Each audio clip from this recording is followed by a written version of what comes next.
Christ, nous allons dominer. Mais comment? Dans l'unité. Vous savez pourquoi est-ce qu'aujourd'hui, nous n'expérimentons plus le feu de la chambre haute? Pourquoi est-ce qu'il n'y en a plus? Pourquoi est-ce qu'on ne peut plus voir ça? On vient, on prie.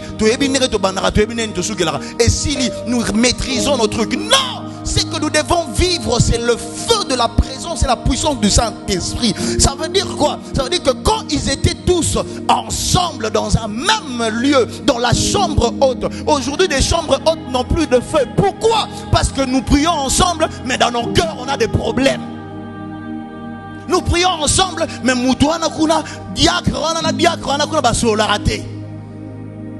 nous prions ensemble, mais il y a des départements qui se divisent. C'est dans l'unité que nous allons remporter. Quelqu'un ne m'a pas compris.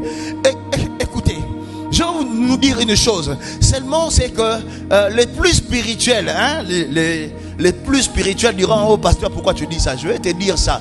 Écoutez, dans l'unité, même sans Dieu, les choses réussissent dans l'unité.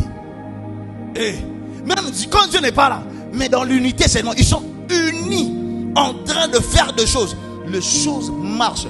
Les Haïtiens et les gens et la Belgique, ils ont ça comme devise: l'union fait la force. Est-ce que Dieu est là dedans? Même la personne qui a dit ça, est-ce que c'est un chrétien? Est-ce que c'est un pasteur? On ne sait même pas si c'est un occultiste. Mais pour eux, ils ont réfléchi. Ils ont dit: l'union fait la force.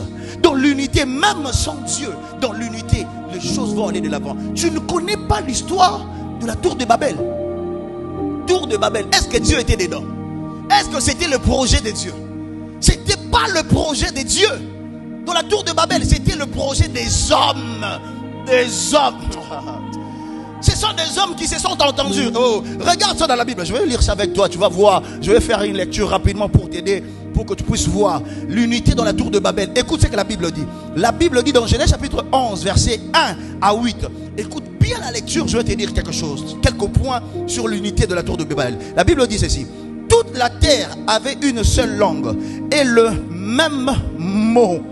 Comme ils étaient partis de l'Orient, ils se trouvèrent une plaine au pays de Shinéa et ils habitèrent. Ils se dirent l'un à l'autre: allons, faisons de briques et cuisons-le au feu. Et la brique leur servit de pierre et les bitumes leur servit de ciment. Et ils dirent encore: allons, bâtissons-nous une ville et une tour dont le sommet touche au ciel, et faisons-nous un nom afin que nous ne soyons pas dispersés sur la surface de la terre. L'Éternel descendit pour voir la ville et la tour. Et quand Dieu a vu ça, écoute ce que Dieu a dit. Dieu a dit, lui-même il n'était pas